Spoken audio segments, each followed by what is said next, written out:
Hey everybody, welcome back to another episode of In the Zone. I'm Giancarlo Aulino here with Chris Martelli, Anthony Pagniello.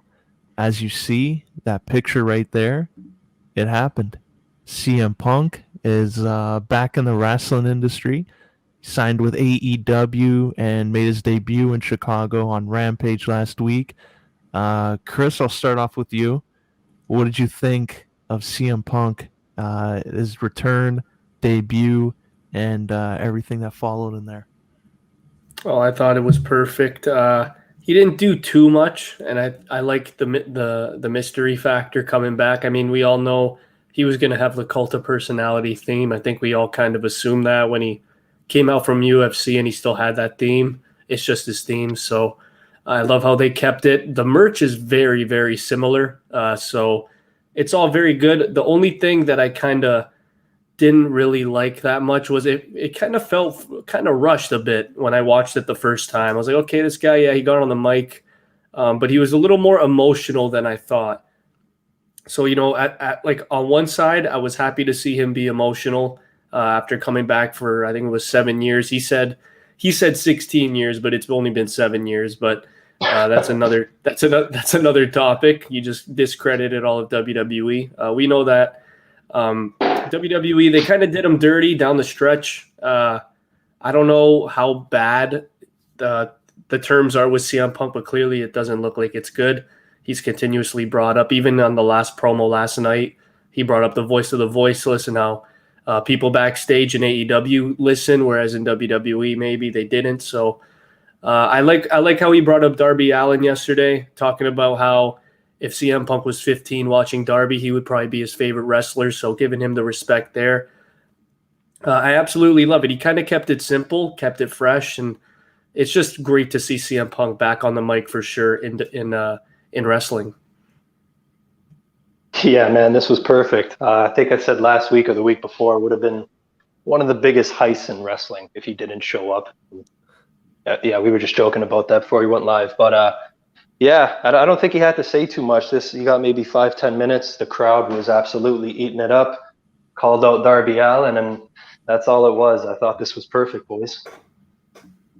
Yeah, he called out Darby, and this promo I think was great in that he didn't really talk about WWE too much because I think that's what everyone was expecting. He's going to go on this super long rant and the shoot promo of WWE saying like this about backstage stuff, but like the audience, I think they just want to see him in AEW. I don't think they really care too much about that. I think there's podcasts that he can just do and talk about that, and if anyone's really interested. So I think this just helped AEW because he mentioned all the young talent they have, like Britt Baker. He talked about Jungle Boy, he talked about Darby, Ricky Starks. So this is good for them because now everyone who's watching that for the first time who may have not have watched AEW before, they're gonna, hear all those names that he was mentioning and maybe Google them, look at some of their stuff, maybe pay attention to them more, and probably be more fans of the product.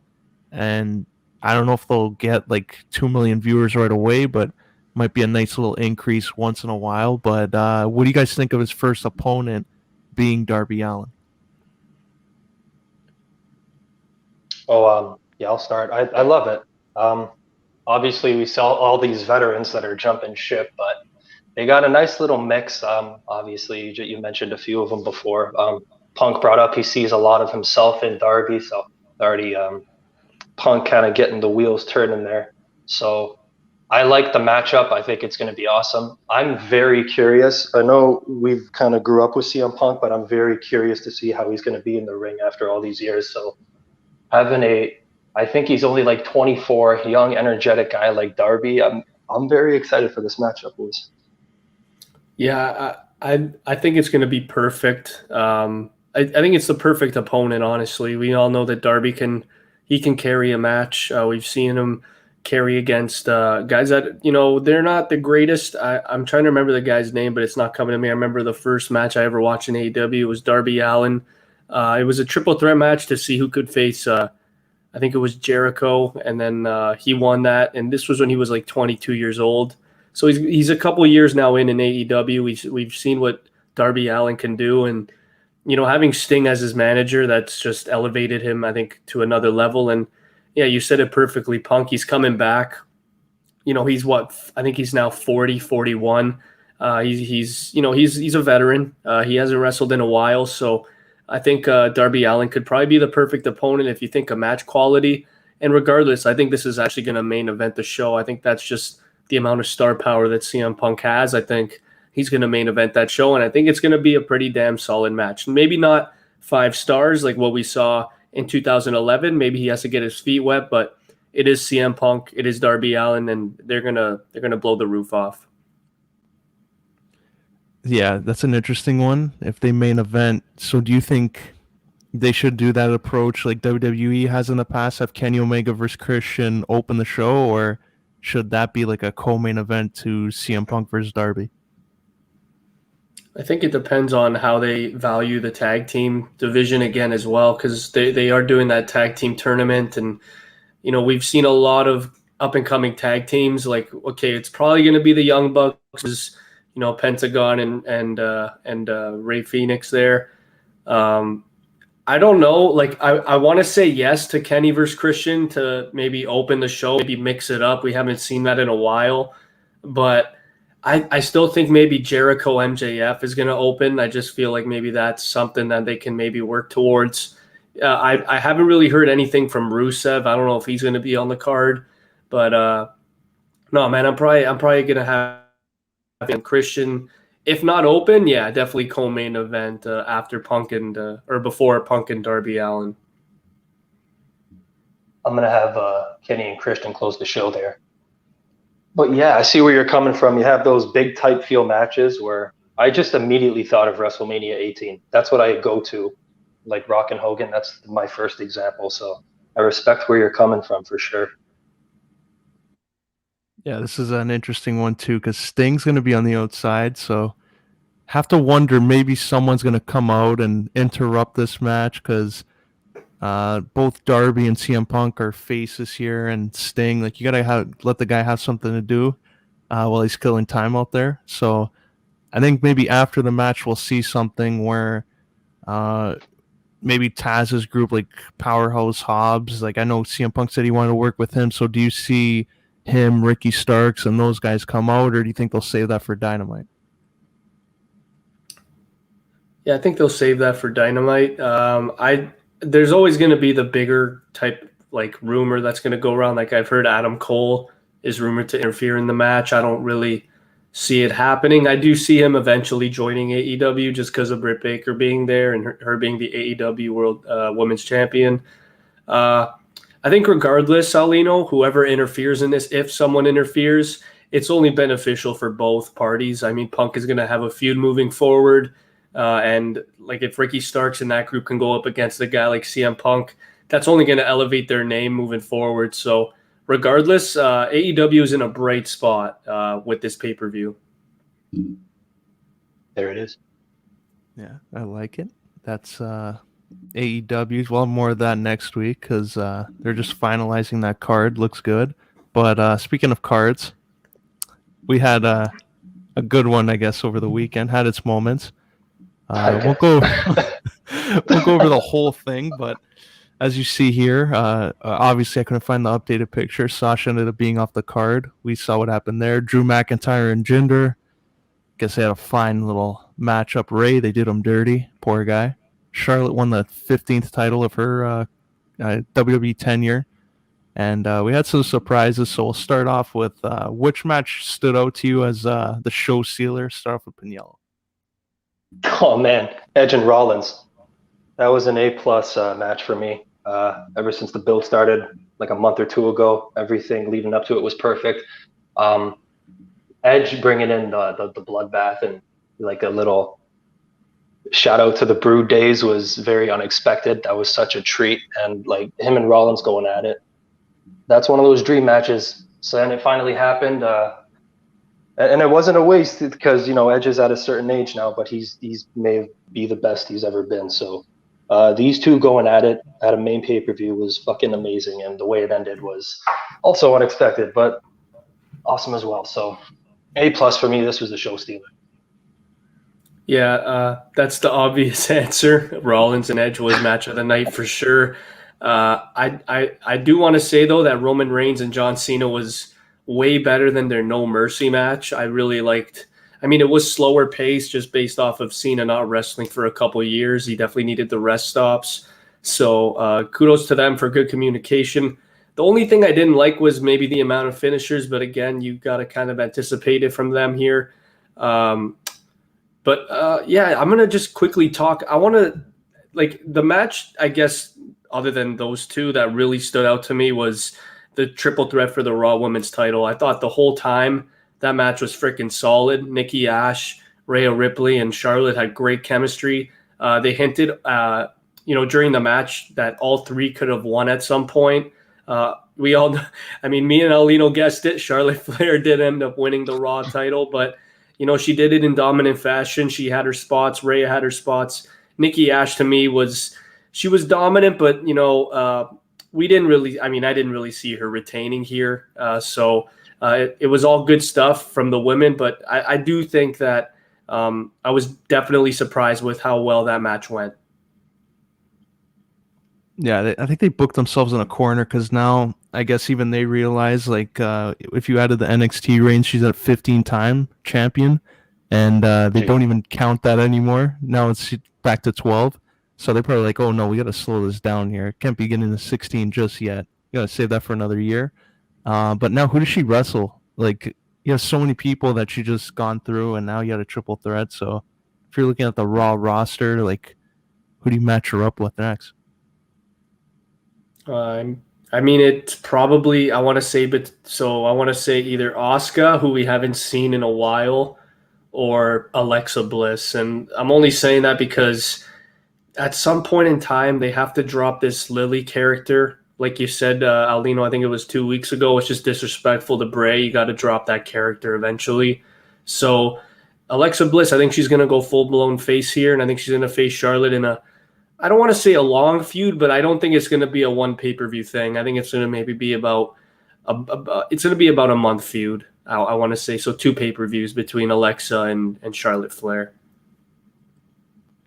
Did Lacey Evans have her fucking kid yet or what? I don't think so.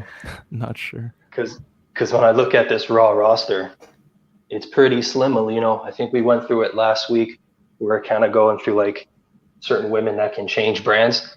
Like when I'm looking at it here, I want to say Shayna Baszler, but I'd be contradicting myself because I want to see her go to SmackDown now. So I would not be opposed to Rhea Ripley just staying with Charlotte, and they go for another month while they figure it out.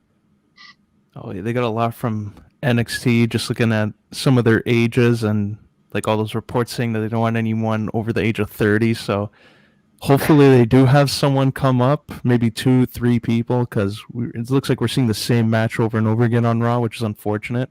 But what would you think of a name being tossed around here? Hasn't been signed. Tessa Blanchard versus Charlotte. Oh, shit. Yeah, for sure. But for that one specifically, I feel like you got to save that. You can't really rush into that. Just when I think of Tessa Blanchard, it's like that big money match type feel. So for Charlotte and Tessa, those two specifically, I feel like years in the making, a WrestleMania type feel match. So yeah, I wouldn't throw her right away. You could do a lot with Tessa Blanchard, a lot of great competition throughout all the WWE. I don't know where she'd land exactly, but the match with Charlotte, I want a long ass build to that one. Yeah, I agree. I don't see Tessa being the one right now. Even like if they wanted to even rush it, maybe you do WrestleMania next year, but even then, that's I really have no idea what the plans are moving forward. I mean, you said it best. The Raw Women's division is really, really slim right now. Shayna Baszler, I really want to see her do more. Asuka as well. They teased it with her. She had the title, and then she dropped it, and now she's nowhere. So we do love Charlotte. She deserves all the praise. She does deserve being champion. She is probably the greatest woman of all time in terms of wrestling. But I do want to see something different. If the difference maker is Tessa Blanchard, I think it's the wrong approach. I think it's too soon, but I do want to say someone different. I know Alexa Bliss has won the Raw Women's title before, but maybe you could have Alexa Bliss go out there, change your character, make something fresh of it, and get the fans behind her and see where this goes. Because we all know she'll put on a good match with a broomstick. So regardless, I'm looking forward to whoever Charlotte feuds with. I just hope it's not someone like Rhea Ripley or Nikki Ash for months on end.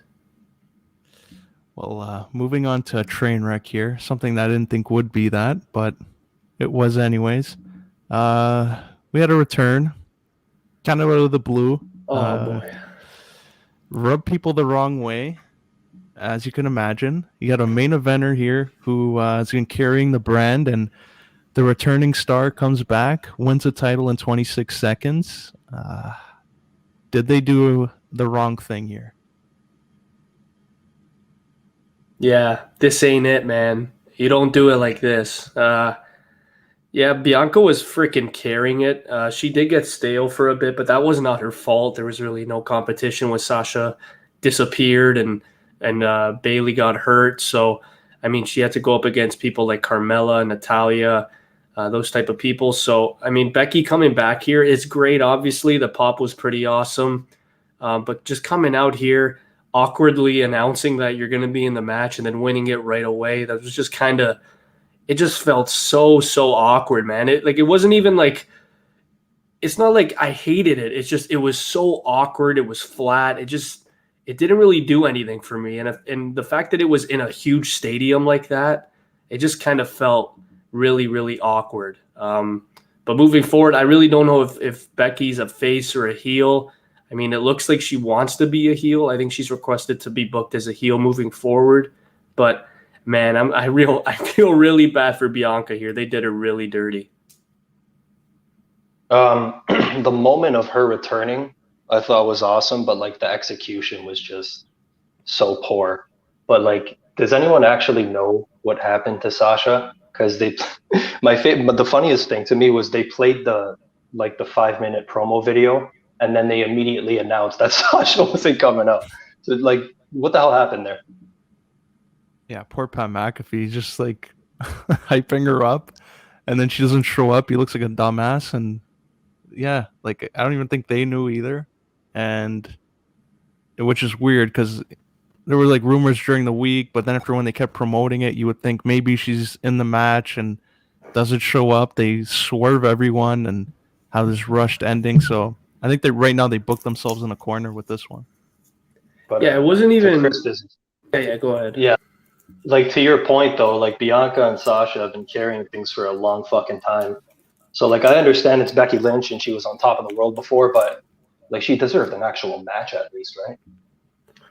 Yeah, when she actually lost, and it was even the new move too. Like she did the rock bottom. They called it, I don't even remember what they called it. I think it was the man slam or something like that. But yeah, something very corny like that. But when she did that move and then ended the match and like she got the 3 and then like it was just so awkward because Bianca immediately like rolled out of the ring. And it was like, okay, is that like a finisher? Was that like supposed to be like a surprise pin? Like I don't really know what that was. So like you said perfectly, the execution was so bad. The return was great, but like were they really that pressed on time? Like I feel like this could have at least been a 5-minute match. And to me it's just there's a lot of questions here. I don't know if WWE wants you to question this segment, but I hope we get answers moving forward because that was just a flat out dud. Yeah, there was something I was reading a couple minutes before we went on, just looking online. I don't know how true this is, but there are some people saying that they're a little upset that maybe Bianca Belair didn't use her poll as a champion and say, you know what, no, we're not doing that 26 seconds. We're going to have a longer match, and as a test of saying that maybe she should have been a little bit more argumentative with that to try and get the match to go longer instead of her character being like that, maybe protect him more. So do you think maybe this was a test that she failed, or there's more to that than what we're believing here? I think there's much more to that. I feel like with the situation Bianca's in, like she's in a world title match going into it. You're facing Sasha Banks for the world title at SummerSlam at a packed crowd. Like if she were to I think it would look bad on her if she were to come out and say, I want it done this way and this way and this way after all that. So I think there's much more to that story there. Yeah, it's the inexperience and the experienced star. Becky's been the experienced star for a year. I mean, no, it's been like 3-4 years. So, her man run, she was on top of the world. She was arguably, we said this before, like 2 years ago, she was like superstar of the year worthy. So there's two different spectrums, Aulino. You have one person that was a superstar of the year at some point, and then you have the inexperienced but promising champion. And then, of course, I guess Vince wants the views. He wants to get this. I guess he just wanted to refresh things, maybe like a restart. Maybe that's why he did it. But I don't understand the squash here. I really don't. To this day and moving forward, I don't know if this is going to hamper her career or not. But, oh, my God, you could have done this in such a better way. She was breaking records in NXT nonstop. She's an athletic, gifted freak, getting better every single day in the ring too. So to have her go out there in a packed stadium like that, be involved in a great surprise return, and then it just ends so abruptly, there's just so many questions here. So I don't know if this squash match was actually to signify her turning heel.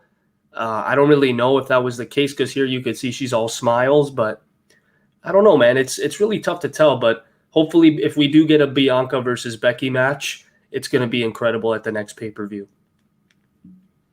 Yeah, I just find it weird, too. She's been really popular. You look at all the entrances she had since being champion, past WrestleMania. She was on that music festival, and, I don't know. It just seems so weird that someone that popular couldn't, make this more of a moment, maybe even have that longer match, or maybe Carmella just comes in and cost Bianca Belair, and then after Becky takes advantage, could have done something like that, continue the feud. But this squash has a lot of Brock versus Kofi to it, a little bit of that flavor. But I think this one puts Brock and Kofi to shame, because Brock, you would expect it to happen because the size difference. This was someone coming back after having a kid and immediately takes off the top star. So I think that was a little weird. Absolutely. Do you think they could? What about a brand switch for Bianca, since the draft is coming up? Do you think they'll just reset on her and they'll just move her to Raw to maybe?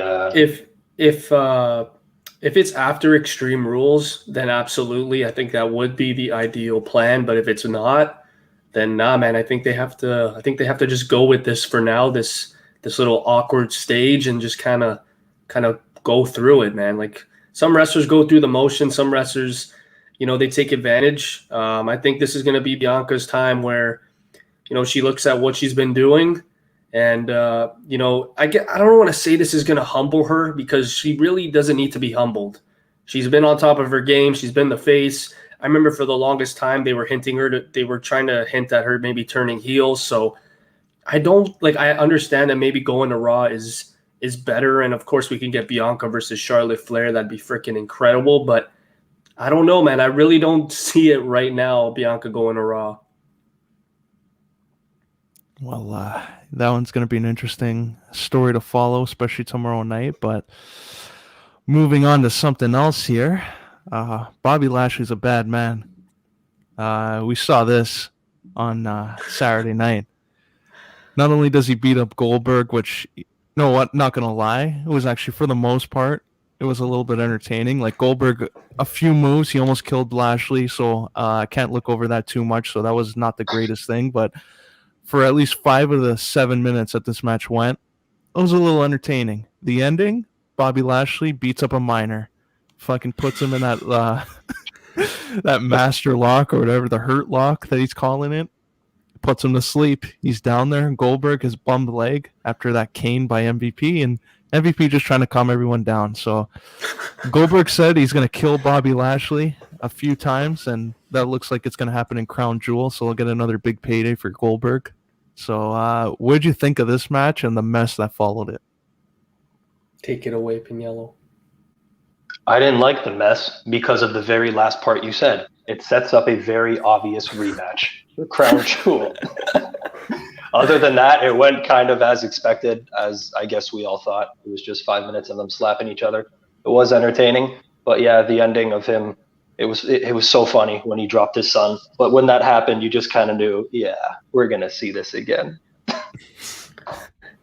Yeah, you know what, man? I fucking love this. I love this whole segment match, whatever you wanted to call it. This was freaking entertaining as hell. You have other than I think there was one spot there where Goldberg flipped Bobby, and it looked like Bobby landed on his head. Yeah, I'm like, oh shit, okay. I hope this guy's okay. And then immediately, it was like a minute later, MVP just decks him with the cane in the leg, and then the rest is history. Bobby just throwing him into turnbuckles, just chopping at his knee nonstop. And then, of course, for the first time ever, Goldberg can't finish a match.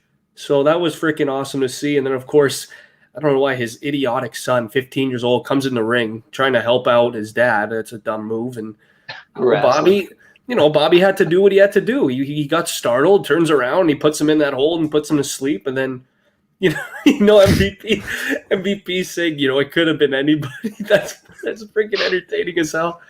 I thought this was perfect. I know we're going to get the rematch, but there's no way Goldberg is winning. I got Bobby Lashley holding this till Mania, and this reign has been refreshing as hell. Maybe Big E cashes in, but I don't see Goldberg winning. So don't worry, Pagniello. Look, in Bobby's mind, a fan jumps in the ring and he's just protecting himself. So if I was Bobby, I'm also putting the kid in the master lock. Exactly. Everyone says he's the heel here. Nah, he did the right thing. Oh, man. Let's go, boys. And you knew that they did that on purpose, him going on the microphone saying, oh, yeah, we could have been anyone, because if they didn't do that, there'd be some group somewhere looking to cancel Bobby Lashley. You don't cancel the Almighty, all right? So they knew that was happening. MVP's smart. He's not going to have any, violence against young children. Goldberg's son knew what he was doing. Good kid.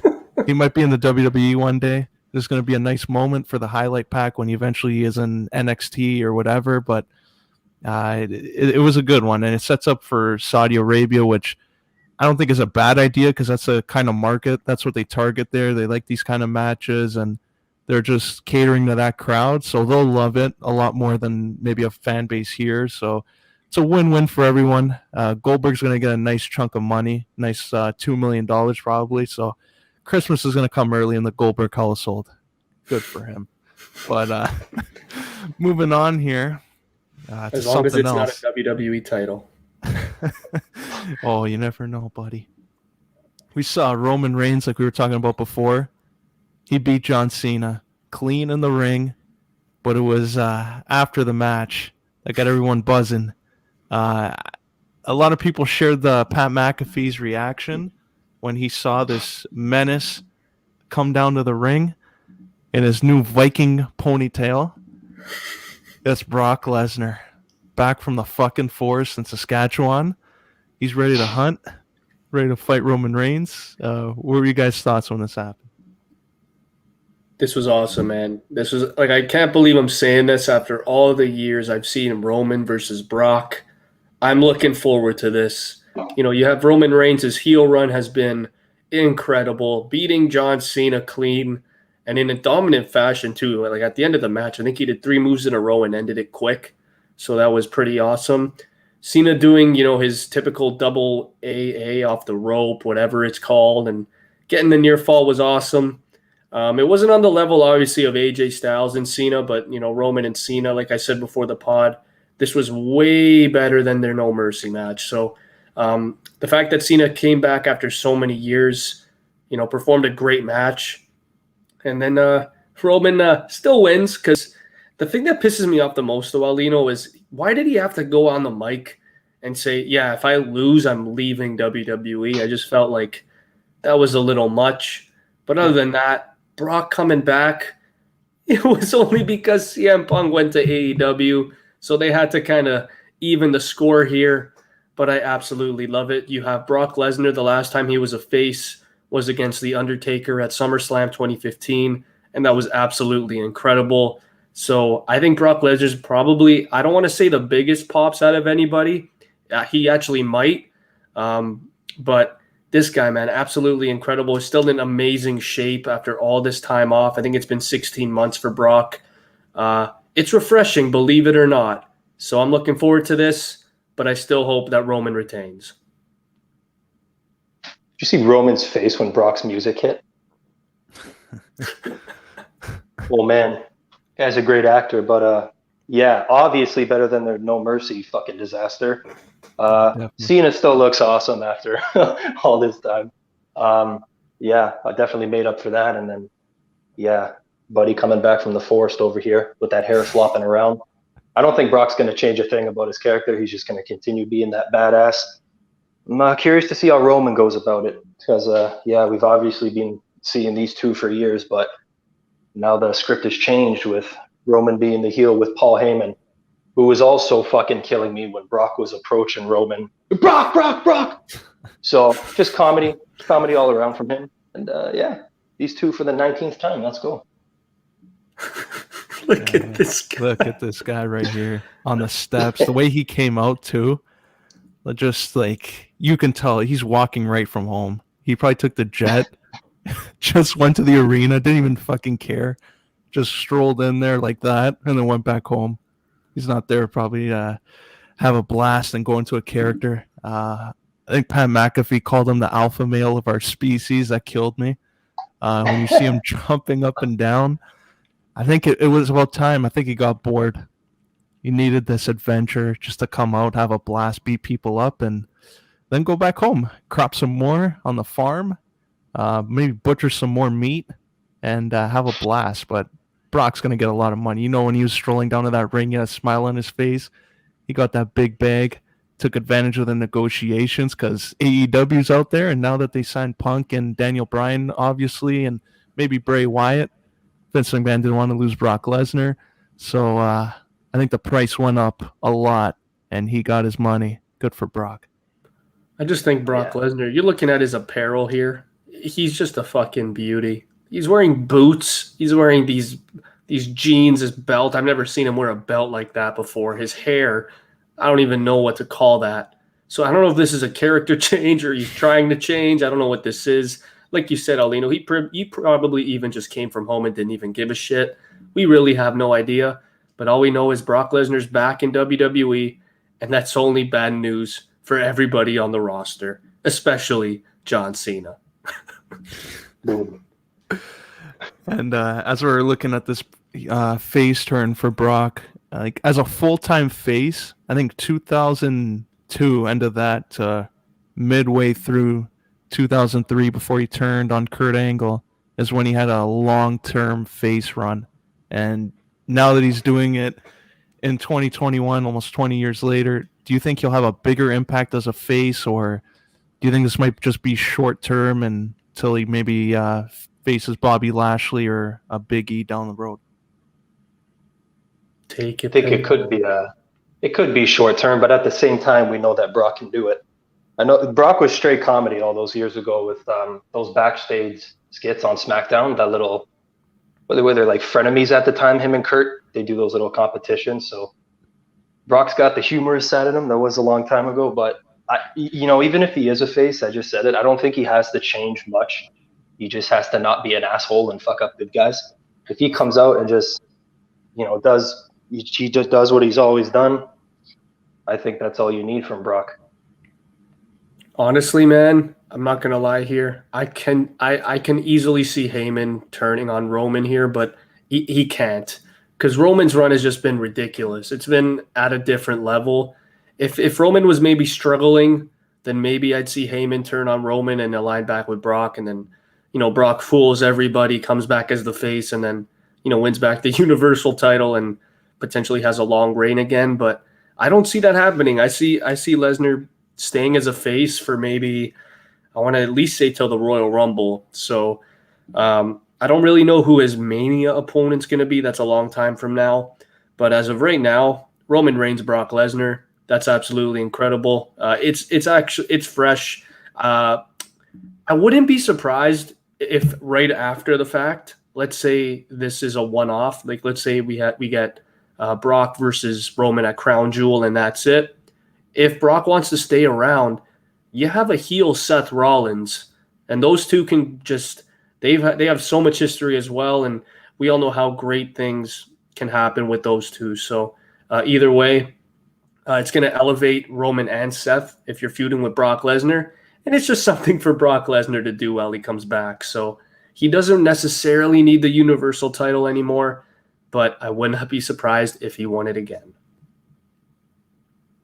Well, you mentioned something there about Mania matches, and one that looks likely now with Brock coming back earlier and he's going to face Roman is Roman Reigns possibly setting up a big match with his cousin The Rock.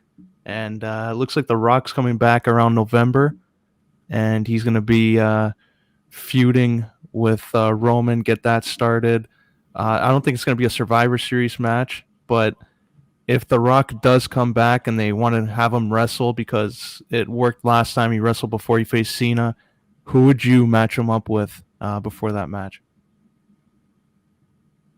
The Rock? I'd probably have him maybe go up against the Seth Rollins if they want the money, if they want the money match.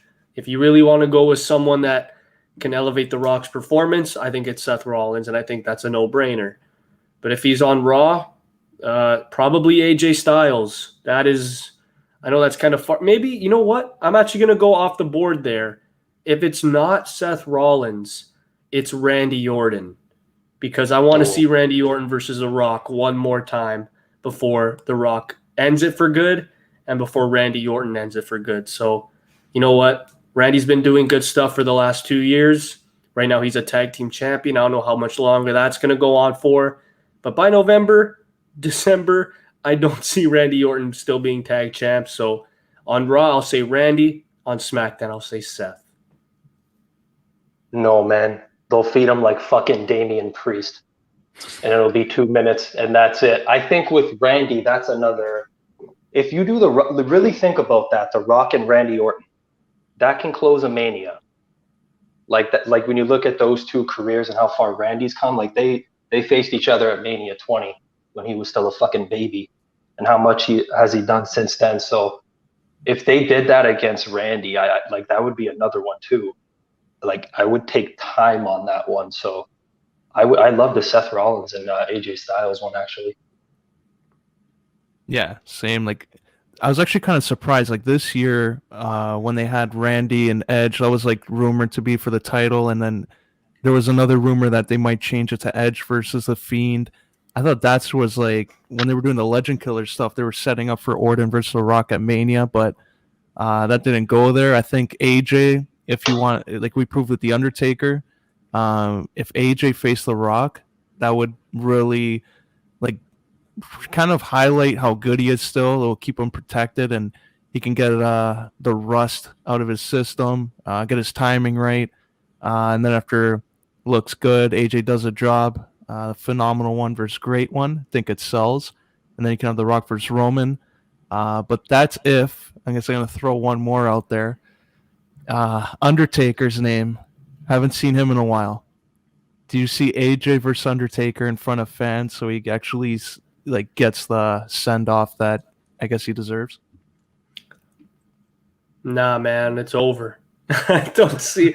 I think that match ended perfectly. I don't really see another saga to that. Gallows and Anderson aren't there anymore. That was also a big factor in that match. And AJ, I don't think has done enough the last year to garner that. But again, going back to what you said with Randy and The Rock, I just think it could be a similar build like it was with Brock versus Randy. Like it kind of came out of nowhere, and it was like, okay, like two main guys here going at it. I mean, The Rock, like again, this isn't going to be a Mania match. It could either be like a Survivor Series or because we all know that Randy Orton's been called Mr. Survivor Series. So if if The Rock wants to come back, why not go? I guess in November, why not go up against Mr. Survivor Series? But other than that, I don't want to see AJ versus The Undertaker. I don't want to see The Undertaker anymore. I feel like that it's done, man. I feel like he's accepted it. He did that documentary last year, And after watching that, I just feel like he's done. But Aulino, I got to ask this question to you. How much do you think The Undertaker has left in the tank? Oh, my God. Oh, enough to do a couple bumps against AJ, but that's it. I don't think he's like Goldberg where he has enough to take a spear and a jackhammer. I think that ship has sailed. But yeah, if he faces AJ, I think they can do something where he's protected. Like, I think if they look at AEW, what they've done with Sting, like Sting's obviously in way better shape and can still like maintain something in the ring, take minimal bumps, and still look good. Undertaker might be a different story. So I think a 5-6 minute match against AJ would at least make him look good, give him one more match in front of a live audience, and at least do that. Like, I think it's more of like deserving and paying him respect for like what he did for the company more than actually wanting to see him wrestle at this point. You're never going to give it up, eh? With Taker. Got to see him with that motorcycle come down. We didn't see just it. Feel we like saw that it on TV. I'm sure Taker looked at Styles and probably thought, I want to face this guy at a WrestleMania. But I thought the timing was perfect. Like, I don't want to see them do another match because AJ's all of AJ's work, his body of work up until that point, he was one of the few guys that was carrying like the entire company. So I thought like that was his climax. So everything he's been doing the last year or so, it's like, okay, new season for you. You're not going to be taking as much bumps. You'll be doing some comedic work with your fucking new giant friend. We'll give you the tag titles. You'll take some time off. So that match with Taker, I thought that was a perfect ending there. Yeah, in terms of like The Rock always has options, and I feel like he's going to be the guy that he's going to point out a superstar. I wouldn't even be surprised. I know we all talk about, like you said, Damian Priest. I wouldn't be surprised if he even went out of his way and said, you know what, give me a little comic feud with Sami Zayn. Like, let me get that out of the way because that would be fun too. Sami Zayn is definitely deserving. At least I think he's deserving of a spot like that, even though if he gets squashed, it's still something to remember for him. But I still think it is going to be The Rock versus Roman Reigns at WrestleMania. It's been rumored for like the last 2 years. But to me, I think I'm more excited, like you said, Aulino, with the build-up matches. So like to get the rust maybe off of him. Maybe you can go up, like there's a lot of options. Seth Rollins, AJ Styles. I like both those two. But if there is a theme here, it makes sense if he kind of low-key is trying to go through those two Shield members on SmackDown. Yeah, it makes like I know a lot of the planning here is maybe do a long build and save the Rock's match for Mania, but I think he's at an age now where like he needs to get ring timing and to make it good. Like it's a WrestleMania main event. It'd be horrible to have like bad quality of a match, especially a guy like him. So like I think he should get one match like he did it last time, and it ended up helping him out a lot. He did the Miz and R-Truth versus him and Cena. And then after he wrestled CM Punk the year after, he did that little program with him. So I think it just helps him in the long run get his timing. It's one thing going in a warehouse with, I think he was working with Curtis Axel at the time. And so I think that's one thing, like when you're in the warehouse, but like if you're getting the timing in front of a crowd, I think he needs that in the ring. So another one would be, do you have him go in the Royal Rumble instead as a way to have him work with different guys, or would you prefer an actual match? Oh, I mean, yeah, you know what? Take that one, buddy. I'd be down for the Rumble just because when you think of The Rock, you like, oh, he's too big for that shit. He needs a one-on-one match and he's closing the show, or else where I'm not playing. But yeah, if you were to come out in the Rumble, you wouldn't really see that shit coming. You can it would basically be throwing a punch at everyone in the ring and a rock bottom, and there are a lot of options there because you could still get eliminated and easily be protected. Like, I wouldn't be opposed to that. But Aulino, I was going to ask you, what are the chances that they do on a SmackDown, one random SmackDown 2 weeks before the pay-per-view, The Rock versus the Usos in a 2-on-1 handicap match? That's it. No other preparation. Oh yeah, I think that would be. They would have to obviously promote that. I wouldn't be surprised if they see AEW start building some steam and they start getting a little cute there with their press release and start saying, "Oh yeah, we beat Raw in the ratings." I think Vince McMahon, he's ruthless enough. He'd be like, "Okay, we'll see. Rock, you're wrestling on this SmackDown before Mania. we'll probably get Brock wrestling on a Raw, and I wouldn't put it past them. So yeah, if AEW starts building some momentum, he's the type that would do it. I wouldn't be surprised. Absolutely. I love him going in the Rumble. I think that would just be incredible. But again, he's a guy, you literally just mentioned it. He's bigger than the Rumble. But if he were to go in the Rumble, is it safe to say he'd go out at number 30? There'd be some fuckery there. He's either winning or he's getting distracted and tossed out. One of those. Imagine Cena, Rock, Orton, and Brock Final Four. Oh no, Hunter's gonna find a way to get in there. Oh yeah, for sure. Surprise entrant number 31. Triple H's music hits. He wins it. Gonna feel left out. Yeah, I feel like Triple H isn't done either. Oh man, he's burying AJ, right? TNA. He's got to bury somebody.